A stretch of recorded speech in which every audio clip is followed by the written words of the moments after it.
Welcome to Food Nation's Global Food Talk. How do we secure reliable and sustainable agri-food systems while minimizing climate impact? We welcome you today in Food Nation's virtual universe, and I've been looking very much forward to welcome all of you. We are very pleased to welcome participants from all over the world today. Among others, we have participants from the US, from the United Kingdom, from Thailand, Tanzania, and Uganda, and many more. So welcome, all of you. Also welcome to our distinguished guests here in the studio, which I will love to introduce you to in a short while. The aim with our series of Global Food Talks is this online awareness on how the world ensures safe and healthy food for everyone in a sustainable way. This is our aim with the Global Food Talk. My name is Lise Valbom, and I'm the CEO of the public-private partnership Food Nation, and I've been looking so much forward to welcome all of you to this live streaming from our visitor center here in Copenhagen. Today's talk is held in conjunction with the UN's World Food Day. The aim of this UN Day is to promote global awareness and action for those who suffer from hunger and to highlight the need to ensure healthy diets for all. To get there, we need to incorporate innovative approaches, and we need to have sustainable use of our resources as a guideline for economic growth. All this at the same time that we are facing serious global geopolitical challenges, and all this reminds us of our dependence on reliable food supply chains. This Global Food Talk today seeks to address the role of the whole value chain from farmers to the private sector industries, and we believe that by curious conversations and ambitious meetings like we have here today, we can progress with the green transition. Denmark has an age-old tradition for being an agriculture and food nation, and today we use this expertise to drive change while we have a clear perspective on meeting the climate challenges that we are all facing. So let's start this Global Food Talk by taking a look at the Danish agriculture and food sector's climate solutions, where collaboration is the basis for innovation. Please join me. Our changing climate has put the global food supply in the spotlight. The need to increase productivity while reducing greenhouse gas emissions has never been so urgent. In Denmark, numerous innovations are unfolding, driven by collaborative partnerships and public-private investments. Decades of environmental regulation have primed the Danish food and agriculture sector for ever better efficiency, producing higher yields with fewer resources and emissions. With a national ambition to achieve climate neutrality by 2045, innovation across the entire food value chain is crucial. Danish farmers often serve as living labs to help innovation on its way. Thanks to their involvement in pilot trials, the latest innovative technologies like advanced manure handling and precision farming, reducing nitrogen loss, are rapidly taken into widespread use. New climate-efficient crops are both capturing and storing CO2 in the soil and securing yields in the face of drought. As a major source of greenhouse gas emissions, livestock production is a particular innovation area.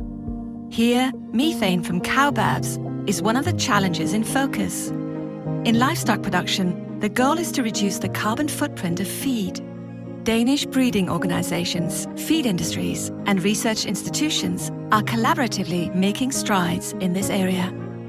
Within food processing, loss and waste prevention and plant-based foods are key to making the best possible use of all produce. Danish ingredient companies are effective partners in this regard. keeping food products fresh and safe to eat, and creating value from food side streams. By unlocking the protein in cereal crops, biosolutions are also inspiring the development of sustainable plant-based foods. In pursuit of climate neutrality, decarbonizing food processing is underway. This is where Danish technology suppliers are a great support, enabling food producers to move towards renewable energy and electrification. Denmark's long tradition for cross-sector research and innovation is a firm foundation for solving today's climate challenges. Collaboration accelerates change. Join our journey towards the solutions of tomorrow. So with this introduction, let's talk. And let today's Global Food Talk inspire and initiate actions all over the world. Let me introduce today's speakers. I am pleased to welcome Minister for Development Cooperation and Global Climate Policy, Minister Dan Jørgensen, also Director in the Office of Climate Change, Biodiversity and Environment from the FAO of the United Nations, Mr. Kaveh Zahedi. We also have with us Leif Nielsen, Director at the Danish Food and Drink Federation in the Confederation of Danish Industries. And we have Merete Juul, CEO at the Danish Agriculture and Food Council. Also, we have Christian Hunebøl, CEO at DLG, and Markus Remmers, partner at the Bioindustrial Investment Area at Novo Holdings. All these people are great action takers in the area of the food and agriculture business. They are powerful guests, and they have a deep motivation for creating change towards a more sustainable future, and with insights within the whole food and agriculture value chain. So these focuses we will try to bring into the dialogue. How can companies and organizations work together with new ways of facing the challenges? It's my distinct pleasure to present our opening speaker, Mr. Dan Jørgensen, who has been serving as a Minister for Development, Cooperation and Global Climate Policy since 2022.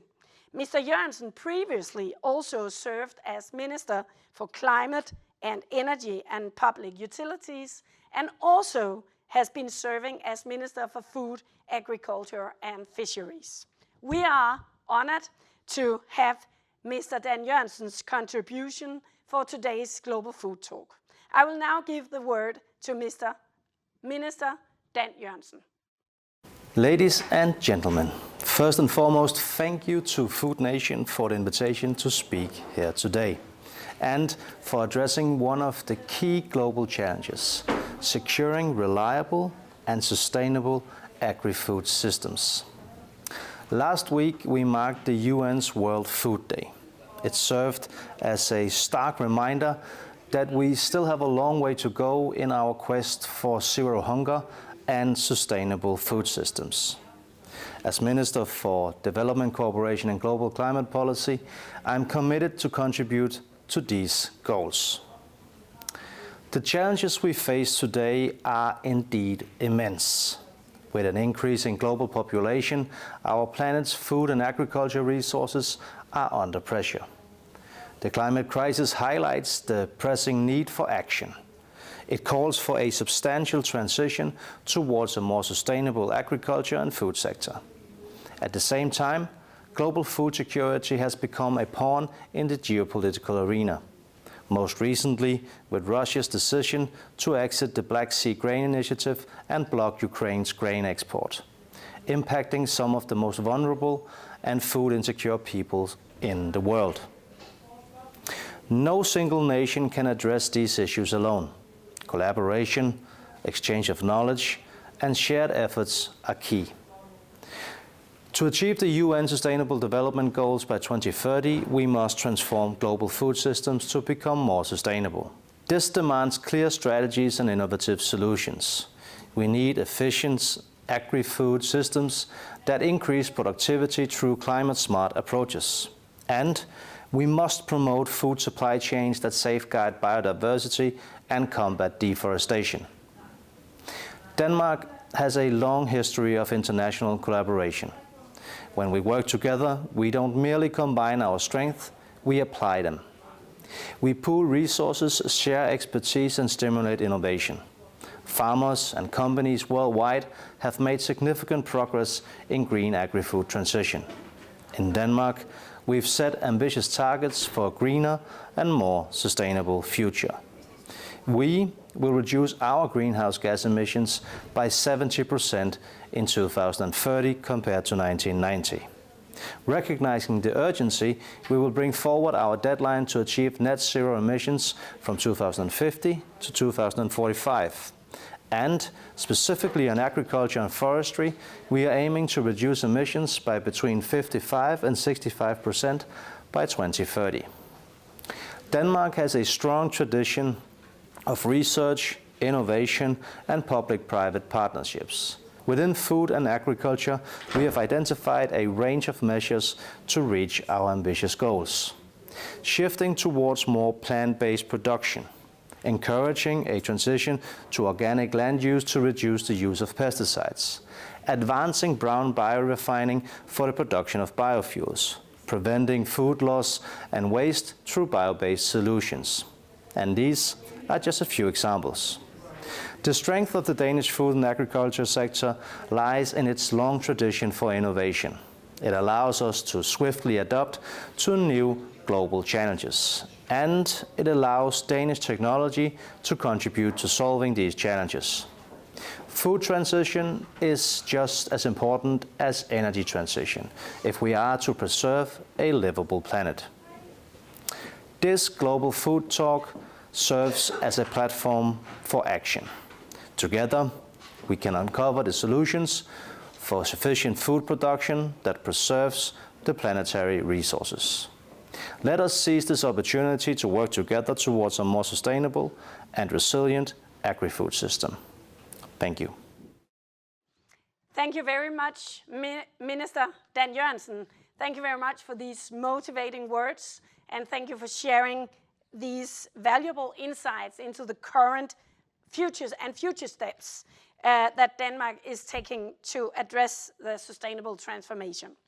I think that everyone participating here today appreciate these insights into how the Danish agri-food sector holds the potentials to provide sustainable sources of protein that can address the global challenges and feed future generations in a secure and responsible manner. As the Minister said, food transition is just as important as energy transition if we are to preserve a livable planet. Now, it is my distinct pleasure to present our keynote speaker of today. Our keynote speaker is Mr. Kaveh Zahedi, who is Director at the Office of Climate Change, Biodiversity and Environment at the Food and Agriculture Organization, FAO, at United Nations. Mr. Kaveh Zahedi is responsible for overseeing the implementation of FAO's climate challenge and biodiversity mainstreaming strategies, including through partnerships with the Climate and Biodiversity Conventions, as well as for coordinating FAO's Global Environment Facility and Green Climate Fund portfolios. Please, let's listen to the opening and keynote speak from Mr. Kaveh Zahedi. Dear colleagues and friends at today's Food Nation Global Food Talk, my name is Kaveh Zahedi and I'm the Director of the Office of Climate Change, Biodiversity and Environment here at the Food and Agriculture Organization of the United Nations, or FAO. Today's Food Talk is about a topic that is really central for our work at FAO: how to achieve food security while providing solutions to the climate emergency. Food security and climate change are increasingly inseparable challenges that need to be tackled together. It would not come as a surprise to any of you that hunger is significantly worse in countries with agricultural systems that are extremely sensitive to climate change, countries where the livelihoods of a high proportion of the population depend on agriculture, countries that have contributed the least to climate change and that now suffer the most from its impacts. Climate change is one of the main drivers of biodiversity loss, undermining nature's ability to regulate greenhouse gas emissions and protect against extreme weather, thus accelerating climate change and increasing vulnerability to it. Climate change is also negatively impacting all the subsectors in the food system, from declining yields to increases in pests and disease, and the more frequent and extreme weather and climate events that are disrupting production and supply chains.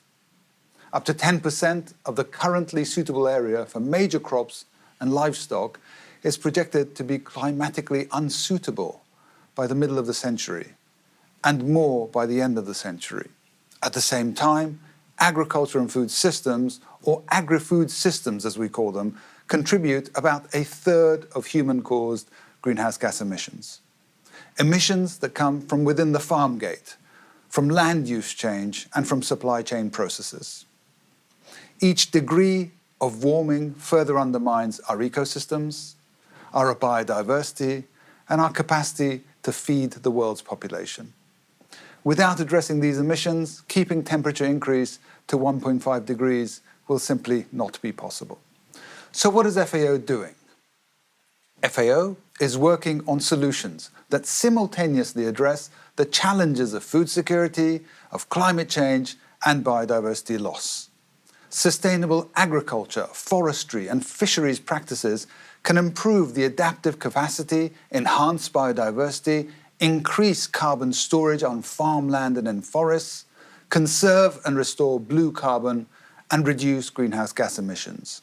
They offer solutions that simultaneously address food security, climate change, and biodiversity. For example, improved management of cropland and grazing systems could mitigate 3 to 6 gigatons of carbon dioxide equivalent per year, at the same time as improving food security. Similarly, restoration of about 15% of overall degraded lands in priority areas could sequester up to 300 gigatons of carbon dioxide over the long term.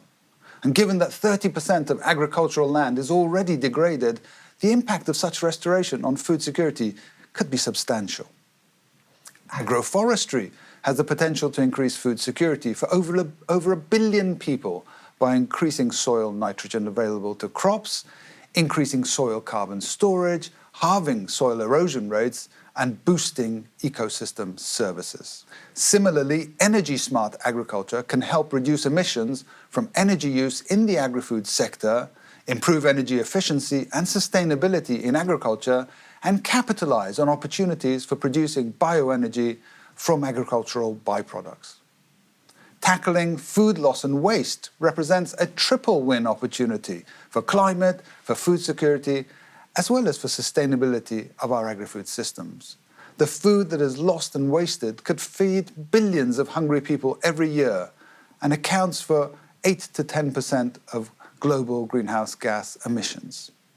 These are only a few examples of solutions on offer, solutions that have so far not been implemented at a scale that matches their potential.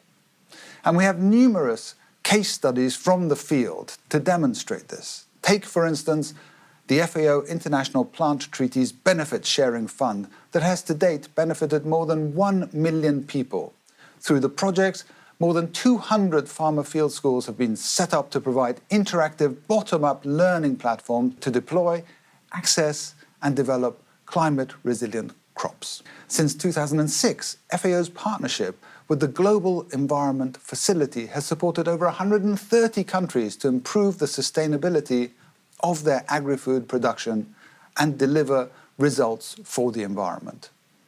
FAO GEF investments over the past 4 years have placed 116 million hectares of land and seascape under improved management, mitigating 570 million tons of greenhouse gas emissions, the equivalent to taking 128 million cars off the road, and at the same time improving the lives of 13 million people with greener jobs, healthier diets, and a greater capacity to be stewards of the environment. But of course, we can do more.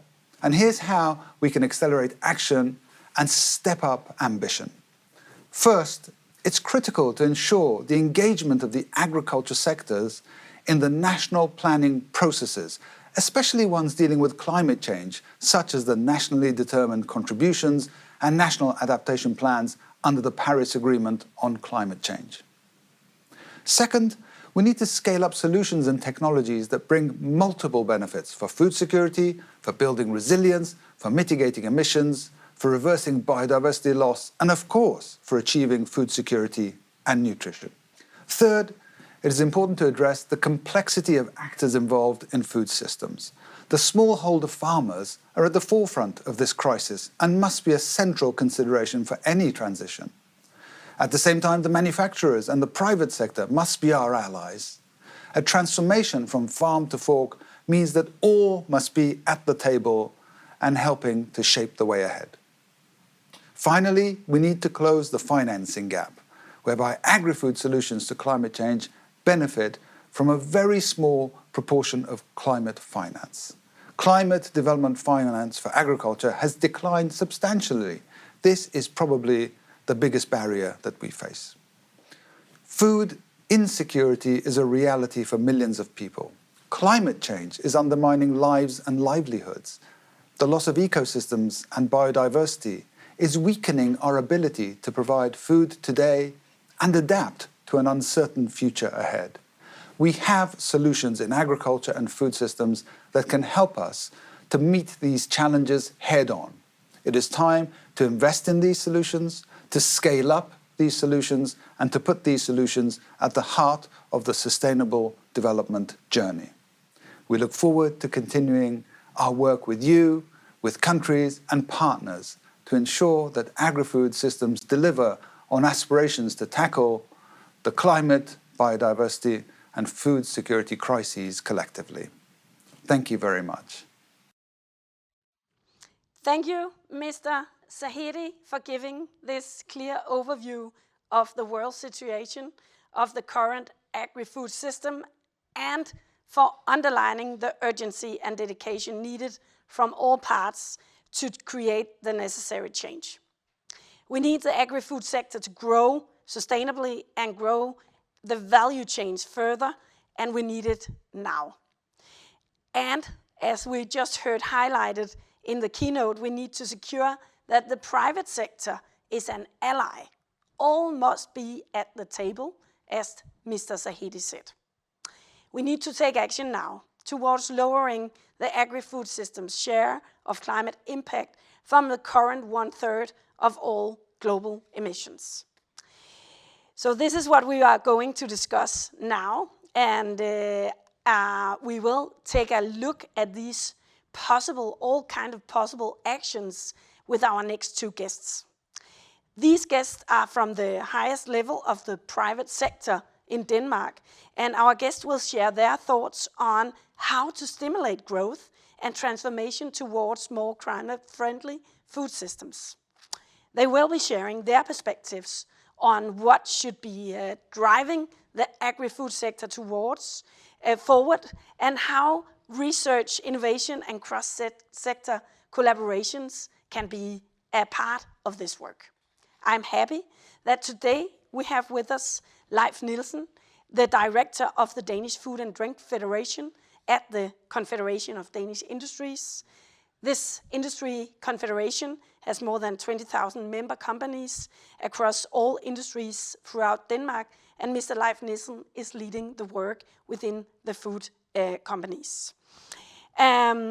Leif Nielsen has a year-long experience within the agriculture and food sector from both different steps of the value chain, and has a clear perspective on how the sector works with research and innovation. We are very happy to have Leif Nielsen with us today to provide us with insights from this crucial voice of the Danish private sector. Also representing the important part of the private sector, we are pleased that Merete Juul is with us today. Merete is CEO of the Danish Agriculture and Food Council and one of Denmark's most important voices in addressing the contribution of how the agri-food sector is working with climate change. With the vision of the Danish food production should be climate neutral by 2050, Merete, you will play a crucial role in highlighting Danish priorities and positions of strength to international stakeholders in the global work to contribute in general to the green transition. And Merete has a strong international experience, among others, as Denmark ambassador on several posts.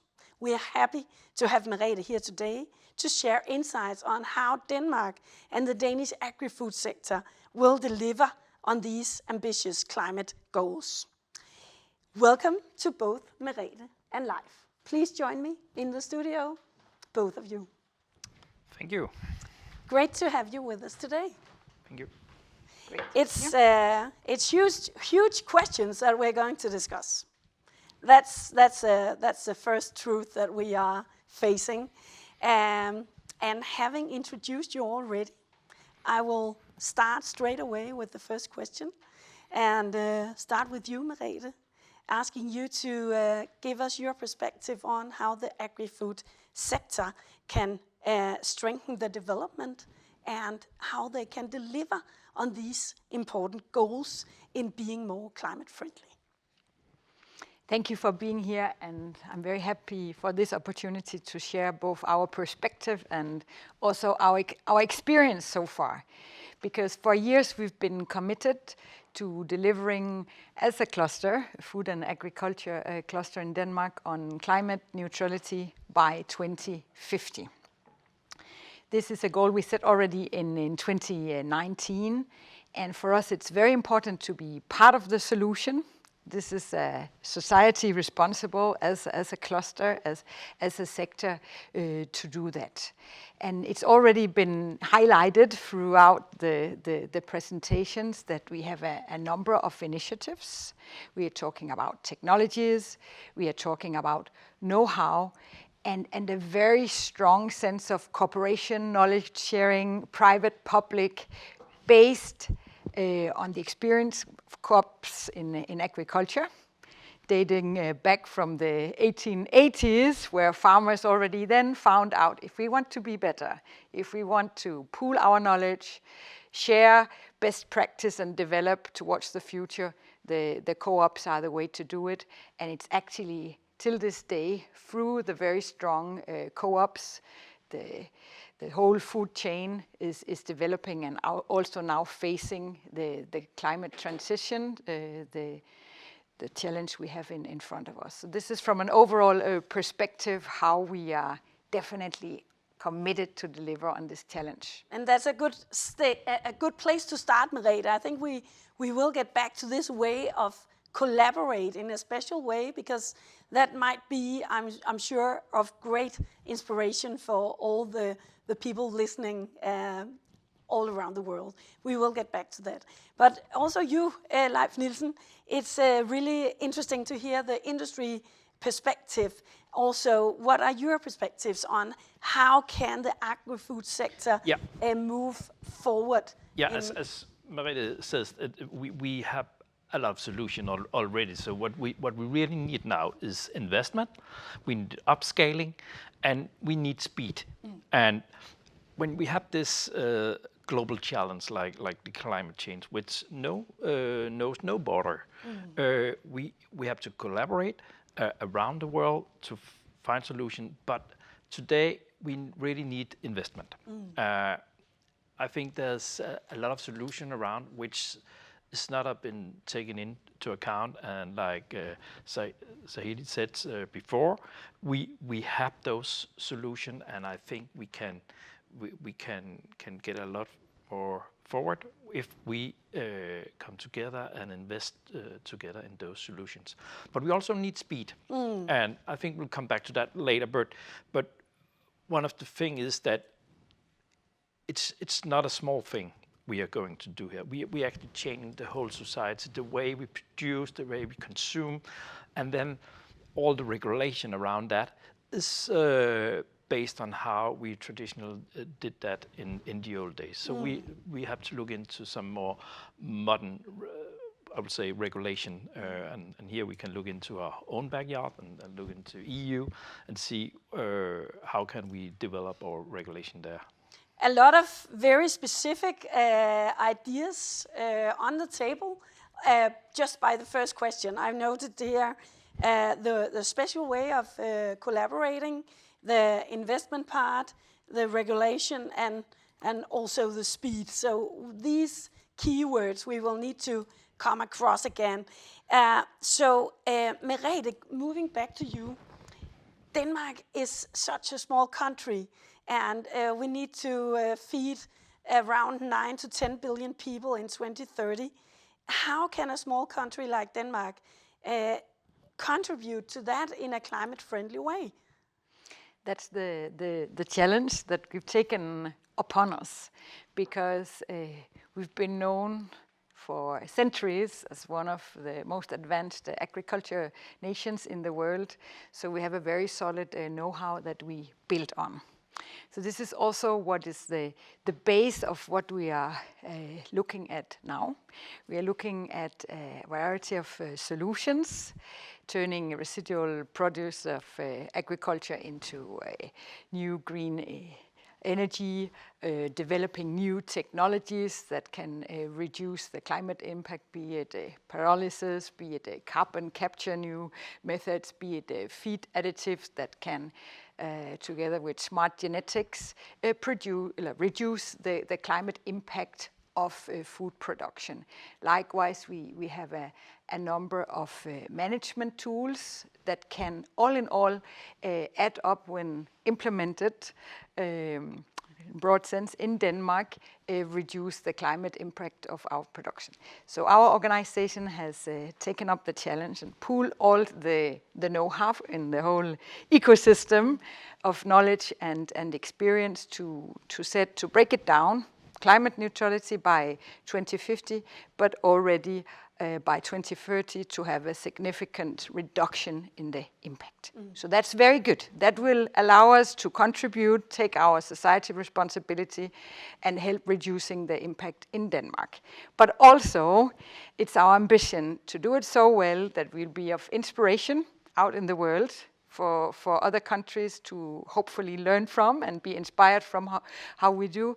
And we would be happy to also, of course, sell our technologies and solutions so that our way of producing will keep delivering high quality food, both, of course, meat-based, but also plant-based produce in the future to the growing population worldwide, and likewise presenting new ways of producing with less climate impact. And I know that all these very specific solutions that you actually mentioned now, also the link between the agri-food sector and the energy sector, as we also heard the minister highlight earlier, you have actually collected this in a new document, yes.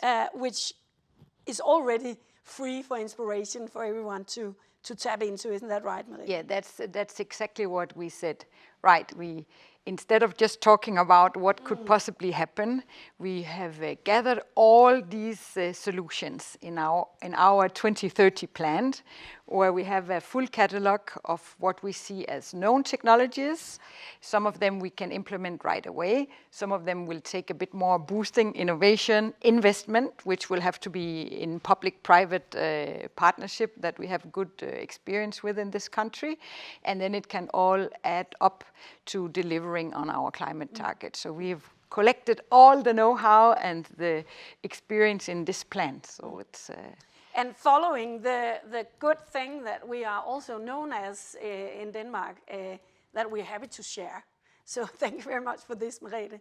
We'll move on to you, Leif, because I know that the Confederation of Danish Industry has been very much involved in all these climate initiatives, the climate partnerships. Yeah. And I'm just mentioning these because I know that the Confederation has been very much engaged in these plans, and they might serve also as a huge inspiration for other countries. Or yeah, I do hope so. But in couple of years ago, we had the Danish government establish a lot of climate partnership. I think 14 partnership, which have that commitment to develop some solutions or ideas to how can we be reducing the CO2 emission from the goal was set from Denmark, which is very strong, and I think there were about 400 recommendations from those 14 partnerships, and that is one example of how public and private partnership can work. And now the Danish government actually look into this and see how can we develop some regulation or look at it so we can still be competitive, increase our export or increase our wealth in the Danish society. In the main time when we do this transformation of our whole economy, and this is not only a thing that we can do in Denmark. We have to bring this partnership around the world. So it's very good to have this opportunity to speak around the world. And one of the things we have done recently is look into the biosolutions, which is really a keystone in one of the solutions, and we also need cooperation there, especially on the EU regulation framework. So we have established a European biosolution coalition, and with our partners in Novo Nordic Foundation, and that coalition is their goal is to try to get more speed and more modern regulation. And for a given example, novel food regulation in the EU is very slow, and it's a very costful process. But if we have to develop new kind of food, and that needs new regulation, and it's needed very fast. So that's one example of how we try to use collaboration as a way to get our goals. And you actually address several of the tools in this a good example: the innovation, the regulation, and the speed. Yeah, it's have to work together. Yes. Because you can do a lot of innovation. You get a lot of ideas. We have great universities around here, and also university cooperation around Europe and around the world. But sometimes you also have to change the regulation around it, and then you need to convince some investors to invest in it, because to be honest, those transformation here is very costful. It's cost a huge long of investment. And you have addressed some of the barriers here live. I think that we might ask you that question as well, Merete. You have this catalog of all these good initiatives. They are already in action out there on the farms, where we see the real action takers. But where do you see the main barriers for accelerating the transition? I think one of the challenges is that we are often pioneers. We can't go somewhere else in the world and copy paste what they are doing. So of course that takes extra efforts and research and development to make it work. And then the scalability, like in all technologies, we need to scale it. And then we need speedy implementation. And this goes also on Danish territory. Part of our solution is also to take out some of the agricultural land that is more vulnerable and has relatively more climate impact, to take it out. And that also requires a strong public-private cooperation. So because we are facing new solutions, we need to set up speedy and efficient new processes. I think that's one of the things we need to address. And then, of course, the investment to create, on one hand side, the partnership to get the investments, and then to get the right set of incentives to producers, to farmers, so that they'll buy incentives structured by the government. We see even banks now saying, look, if you can document that you produce more climate friendly, you'll get a lower interest rate. Such types of very tangible incentives will definitely pave the way to the transition as well. So these kinds of incentives, are they the main keys from your perspective in order to accelerate the transition in the primary sector? Yes, I think that's what we see happening on the ground. The individual producer the farmer will look at incentives. And of course, it's also a value decision to contribute to green transition, to acknowledge the society responsibility. We see that as well.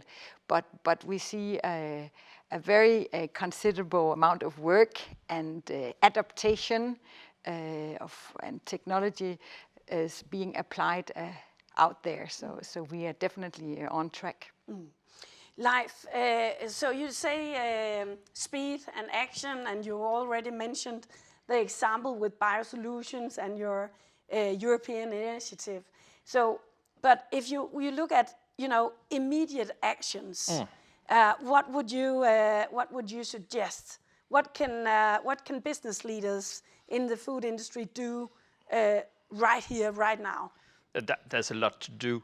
And one of the things is, of course, those we already have mentioned, and biosolution is definitely one of those who you can immediately take into account. But if you look into the basic food industry, we have actually a partnership between our organization on electrification of the food industry, which a lot of food companies around Denmark is now trying to reduce fossil fuel with the green energy, and for that they, of course, it become green production, but also save a lot of energy, which is very important in these days where the energy have been very costful. So that's one of the things you can do immediately. But what I not mentioned before was only that we have this environment for investment is also about a very broad alliance and from the political level that we will go in that direction, and we will stay with you on that road, because this is a huge investment have to be done. So it will last for decades, those investment. When we build up a new factory in the food industry, it will hold for maybe 2 or 3 decades. So you have to rely on that this will be the way we should transform the sector.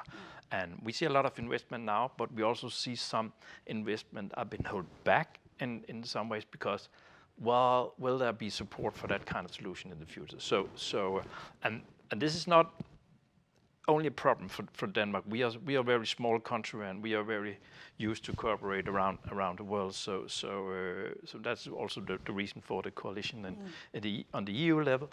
I think on many levels, not only biosolution, but in many other ways, we have to bring all our neighbors in the EU family together and make a more speedy transformation in the EU. And just maybe asking you, Merete, as well to bring a few perspectives in the dialogue about the actual action on the international scale. So we have all the good initiatives listed in Denmark. We have them also practiced. How do we take action to bring them out in the world? I think, of course, we really hope to be able to bring them by example, to show in very concrete terms that we on the ground can reduce the greenhouse gases emission through our adaptation of all and implementation of all these new technologies and solutions.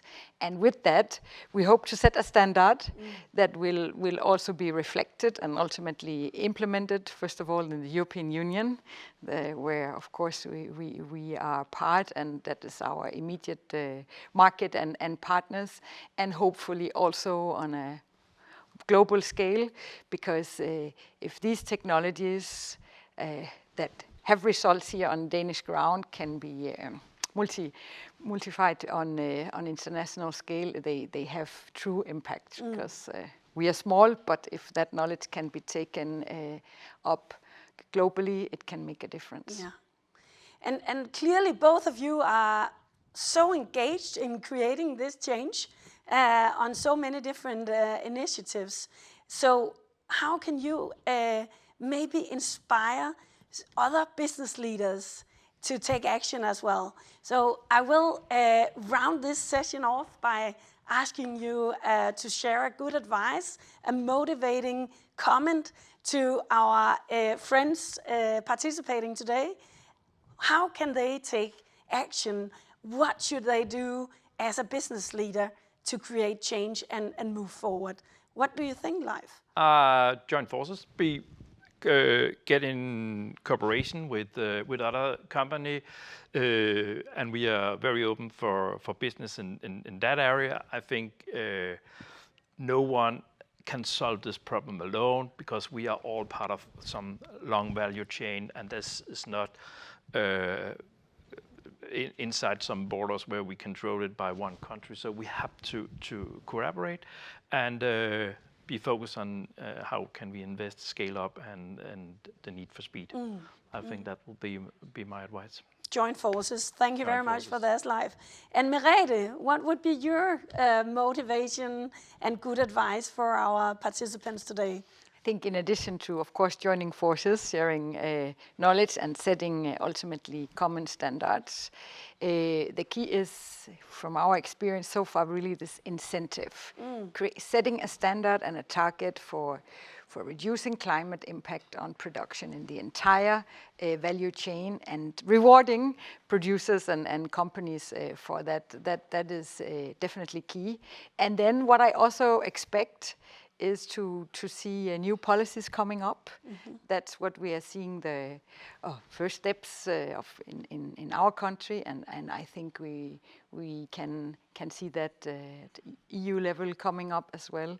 The whole agenda is also, of course, on biodiversity and on water management in a broader sense. So we are seeing what we're talking about today is a step. And it will be to be continued along this track. Thank you very much for sharing your experience, both of you. It has been so motivating. I really feel your engagement in this area of creating important change. So thank you very much for being with us today. And I will invite you to leave the studio, and I will see you again soon. Thank you, Sola.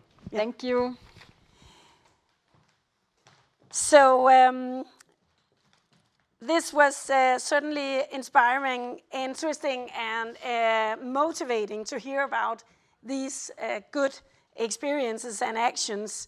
And I'm now honored to welcome the next two guests who have taken important steps in their respective organizations. And they will share some of the specific ideas and ambitions on what they look into in the coming years in order to move towards a sustainable and reliable agri-food sector. We'll look to concrete cases now, and I hope that you all viewers today are ready to follow us right here and meet the next two guests. The first guest is Christian Hunebøl, CEO at DLG Group, which is one of Europe's leading companies operating within food, energy, and housing. DLG Group is a cooperative owned by more than 25,000 Danish farmers, and the group has high ambitions within sustainable and climate-friendly solutions. At the same time, Christian has taken the role as chairman of the Danish Global Climate Task Force, and he is hereby one of the most notable leaders in Denmark regarding the sustainable development within agriculture and food production. We also have with us Markus Remmers, a partner of bioindustrial investments in Novo Holdings, which manage the Novo Nordisk Foundation's assets. And in 2022, that was almost 805 billion Danish kroners, making this foundation the largest charitable foundation in the world. Among core activities of the foundation, this is the responsible and the research of biosolutions. So with this background, the foundation has a big potential impact on the course of world events regarding which solutions to invest in and why. So Markus Remmers will provide us with knowledge of some of the specific solutions of the challenges that we are discussing right here and today. So welcome both Christian Hunebo, CEO at DLG, and Markus Remmers, partner Bioindustrial Investments in Novo Holdings. Good to have you with us today. Great to be here. Great to have you in the studio now. And as you have just heard from the previous speakers, the areas that you both are covering are very high in demand. We have both been talking about partnerships, we've been talking about investments, and we've been talking about biosolutions and the general transformation, the experiences that we have in Denmark. So you are the right persons to have here right now. And we need to talk about the actions. And I would like to start with you, Christian. We need to move even closer and with a higher speed. So which actions would you like to point out as being taken from the private sector? What are the most important ones to take right here now? Thank you, Lisa, for having me here on this very important topic. And I would like to start just to set the scene of the global impact of the agriculture industry. That 25% of the total CO2 emission in the world comes from agriculture and the agricultural industries. So there's a huge impact. And we have to think of also that the increase of the population will increase, estimated to 2 billion when we are targeting 2050. So it's a huge challenge we look into. We have to provide more proteins, more animal proteins, more grain, etc. So it's really uphill and it's a big challenge. But I'm also very optimistic because I definitely see some very important solution that can change, that we can produce more with less. And new protein sources is an important area that we're looking into in DLG, reaching out, creating strong partnerships with also competitors in the market, because we see this as an important overall target to solve in order to live up to our responsibility as big companies on this important agenda. We're also looking into another important area is to how to produce green fertilizer. These are the major drivers for the CO2 emission impact on the agriculture production. This is proteins and green fertilizer, or fertilizer and all. So can we start to develop products that we can produce agriculture products with less impact CO2 emission? For us, there are so many opportunities here. So alone, if we look at a single case as Denmark, if we could fertilize the Danish agriculture industry with green fertilizer, it will have an impact of reducing the CO2 emission by 15%. 15%. And if you scale it up on a world market, that could really, it has a high potential and a high dimension on these matters. And alternative proteins, grass, insects are interesting areas that we're looking into, that we are scaling up now in pilot projects. Also have a huge impact in order to lower the CO2 emission on food products. Alone, within grass, it can reduce the impact by 50% compared to conventional proteins. So there's definitely some drivers there that are important that can do a significant change. Thank you very much, Christian, for bringing in these two very specific areas of new proteins and green fertilizer. And we will get back to that in just a minute. I will invite Markus Remmers to take us on your perspective on how the private sector can take action in this area. Well, looking at it through the perspective of investor, we get hit with companies that ask us to invest every day in these exciting areas where a lot of innovation is waiting to be proven and to scale. And as an investor with a strong commitment to sustainability, of course, we look at all of those. And in this specific sector, I think we mentioned earlier the methane emissions of dairy cattle is an area that we're specifically interested in, as well as the protein transition. Maybe just to give some examples of companies, and that's why it's so much interesting to be in this position and look at all these pictures of companies. One company that we're really excited about came to us and said, there's a lot of people that give feed additives to cows so that they produce less methane, and that's a way that can work. But what about a different approach to that? What about we take the methane out of the breath of the cow or out of the barn and we oxidize it to carbon dioxide and use more of a device to do that? And initially we were thinking that sounds like a really curious idea. That's so crazy that I want to learn more about it. And we ended up investing, and we're now working with this company. And actually now we get a lot of other ideas building on this, where somebody said, well, if you can actually degrade the methane, maybe you can also measure it. And it's very important just to know on an individual basis how much methane is coming out of a cow, because that can inform feeding decisions and breeding decisions. The other part on the protein transition, I think there's a lot of different paths to it, but clearly is one of the key drivers for mankind to live on this planet within the confines of CO2 emissions and land and of course also affordability. So if you do the math, a lot of these assumptions, a lot of these solutions are great on one dimension but not in another. So we went back to the drawing board and said, what would it take to have a solution that would be the ideal way, getting rid of carbon dioxide and creating proteins without using a lot of land and being affordable? And we feel biology is the answer to that, fermentation to be more precise. So we've just created a company that looks at a way to use carbon dioxide as a raw material and feed microbes with it that through a couple of steps eventually will turn this into protein. Now, that's very early research, and that's where it's very privileged to be part of the Novo family, because, of course, the Novo Foundation you mentioned is very interested in sponsoring research in the early stage, but then as Novo Holdings, we come in when these technologies are coming to maturity to invest, to build companies around it, or invest in companies that take these technologies and bring them to scale and have impact and really make it work.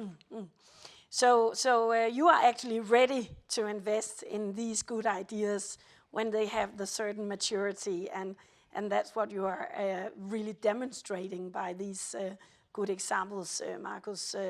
That's great, and I'm really motivated by the fact that you are highlighting biology as a key tool in accelerating this transition. So we will get even closer on what does that actually mean, but I will just bring Christian in again, because I know there is a huge link between also the initiatives that you were mentioning, Christian, the partnerships that you're building about the creation of green fertilizer and also the new proteins. But just to dwell a little bit with the green fertilizer, could you tell us a little bit more about how do you create that? What is it in practice? Yeah. At the moment, we're in a pilot phase, so we're still looking into a business case around it. But when we look into these cases and have some ambitions, we start to look into who could be the right partners. And we did reach out to many partners. We have many family members within the co-op family in Denmark, so it's quite easy to reach out, both to the dairy sector and the slaughter industry, and also to partners within the traditional agribusiness, but also reaching out to capital fund, venture funds, because this requires a huge amount of money. And this is where I see the clusters and partnerships playing an important role, that we can bundle the capital.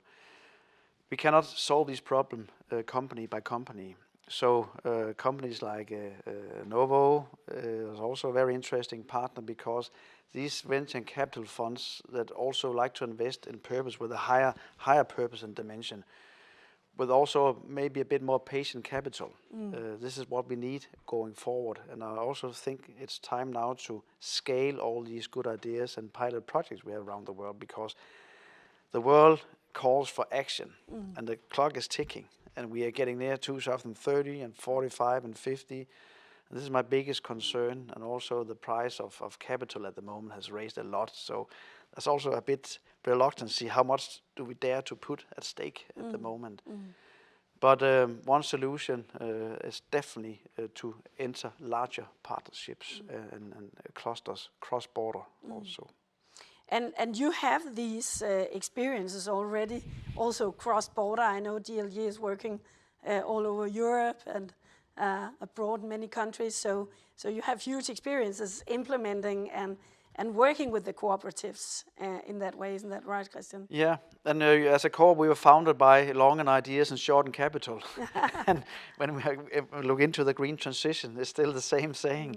So we need to reach out, but we also have a knowledge, we have a distribution power in GLG, so we need a solution behind so we can drive them into the market and offer them to the agro-industry. And there it will start to have an impact and effect. And I'm a very curious person, I must say to both of you. So Markus, could you please take us a little bit further down the journey of the biosolution area and the biology area? How can this area contribute in the right way? You were mentioning these methane and bacteria and so on. Is that the key we're looking into? I don't think there's one single key. I think there's many different ways, and there's horses for courses. You mentioned insects as one way to create proteins. But I think the power really of fermentation is one of the core areas where we as Novo Holdings feel we want to invest particularly. Number one, because we understand it really well and we can bring value to the companies that work with it. But number two, there's so many exciting things about it. In that you've got this exponential element to nature. Everything else is very much linear, but if you have something that doubles every now and then, it gives you an enormous leverage to harvest a very, very big effect. And when you talk about scaling, of course, you need to go back to the fundamentals and say, inherently, which of those 10 opportunities that I can invest in has the potential to be really cost competitive at scale? So you need to start with the end in mind, and have a look, do I have some element of scaling here that is successful? Can I reduce the cost while maintaining within, again, the bounds of the limitations of the planet? And I'm just curious about your reflection on what Christian says about partnerships, your investments in that kind of partnerships, and also the perspective on patient investment and patient being patient with your investment. I couldn't agree more. I think we're absolutely on the same page.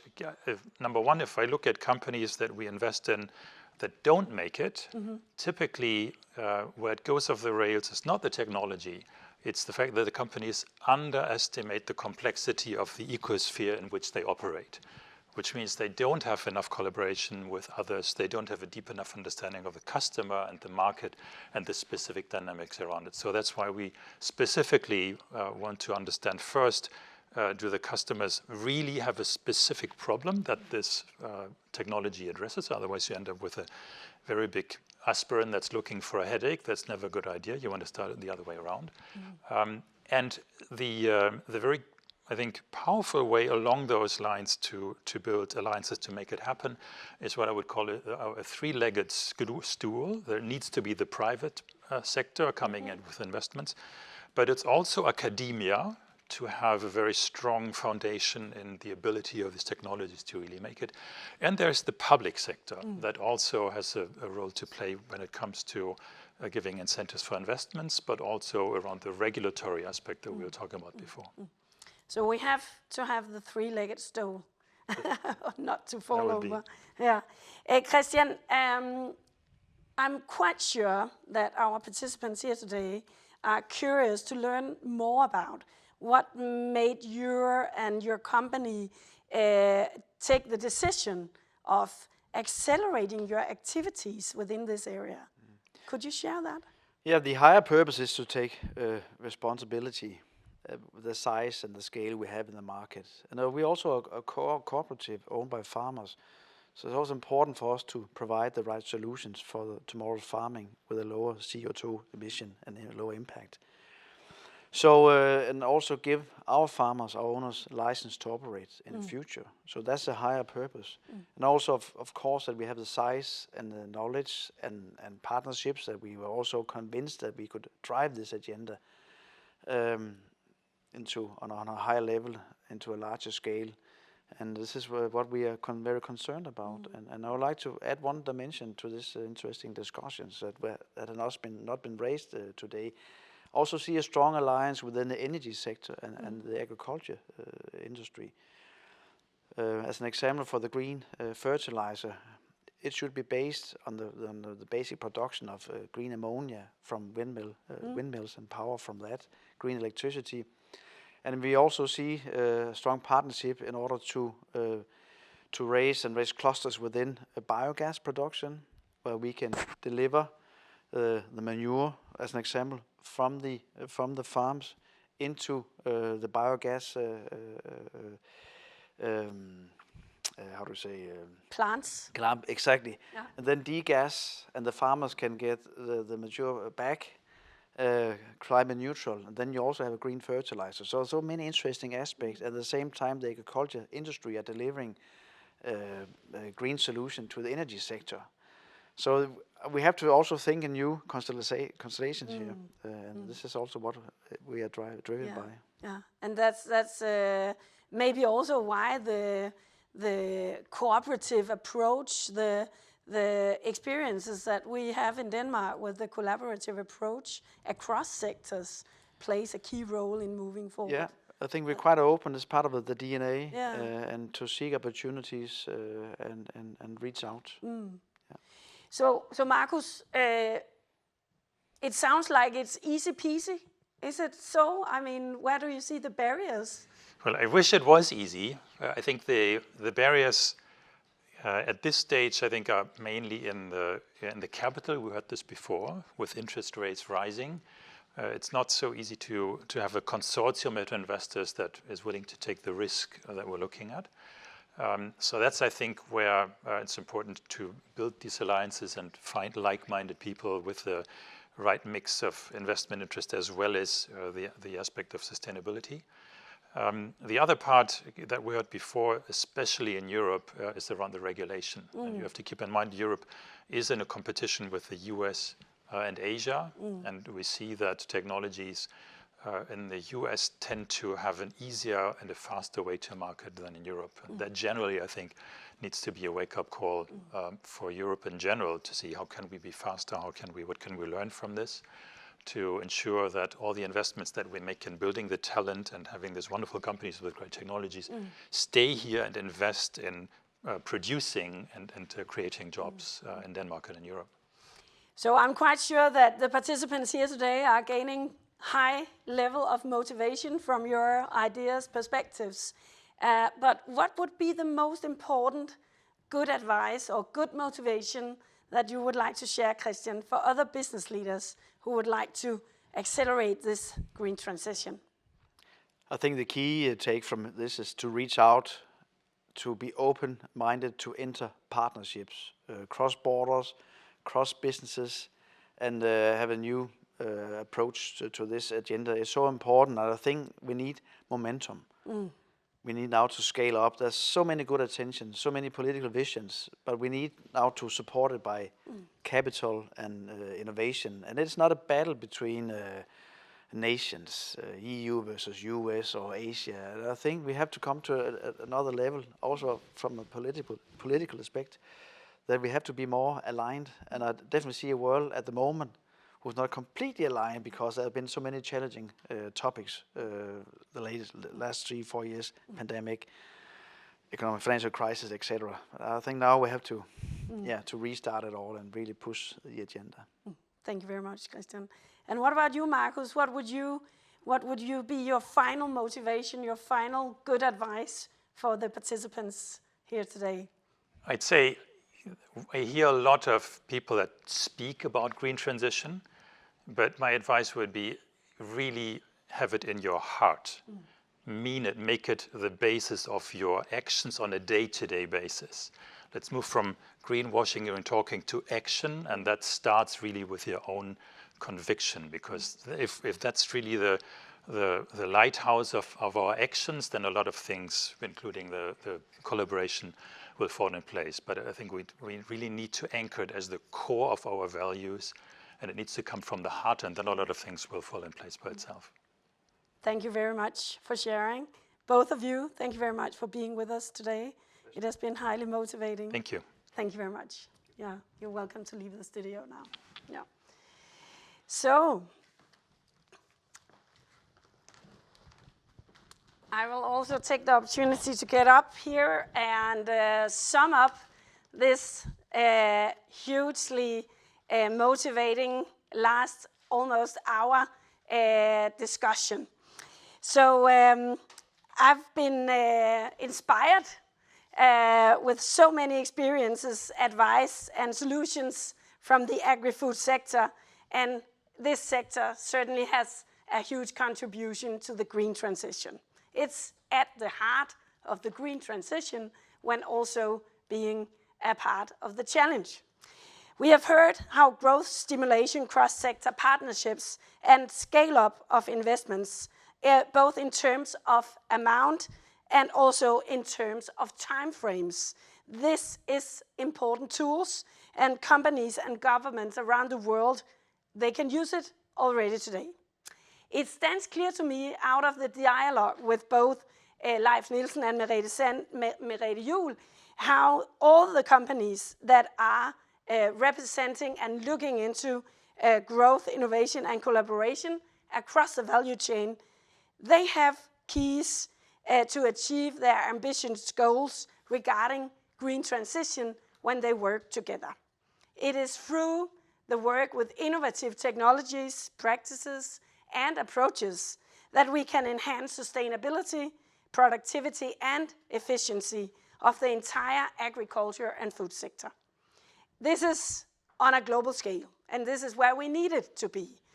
In doing so, we must consider the stability and resilience of our ecosystems, the long-term viability of agri-food sector, and the preservation of our resources. This is important, no matter where in the world we are based. I would like to repeat what Mr. Zahedi named the bigger hurdle according to FAO. A much bigger portion of climate development finance must be allocated towards the agri-food sector. As Mr. Zahedi pointed out recently, development finance has declined. This is truly food for thought. By continuously developing agricultural practices and maybe changing our own eating habits, and by sharing how we work with the green transition, as we have just been doing today, we need to share these ideas and inspire each other to take action worldwide. Therefore, I'm highly motivated and happy to hear about the many good ideas and actions that we have heard from organizations and companies here today. They have been working with this sustainable transformation for many years, and they still have high ambitions to increase this work further and share it around the world. This was highly motivating for me to hear, and it was also clear for me that it is of uttermost importance that we realize that we cannot rely on one single solution or a quick fix. We cannot rely on fixing this on our own. We have to work cross borders, and this is why we are so happy that you've been with us all the way today.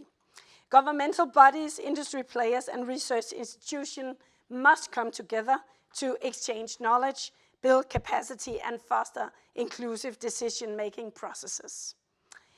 We need to continuously evolve and develop solutions and products and move forward with collaboration and partnerships. So, with this inspiration, I will keep the motivation for myself, and I will look for the inspiration and implement the necessary change. I certainly hope that you feel the same and you feel motivated and inspired to take action. I hope you will follow Food Nation and our social media, where we will do our best to keep you up to date on the initiatives that you have heard about today, and also we will share whatever we gather to motivate and inspire each other. We will share specific cases from the Danish companies, and we will also share inspiration from around the world. If you are interested in specific solutions, please take a deeper dive into our website and take a look at the initiatives and the experiences from the Danish Agriculture and Food Cluster. Thank you very much once again for being with us today. It has been a pleasure, and it has been very important discussion. Thank you very much.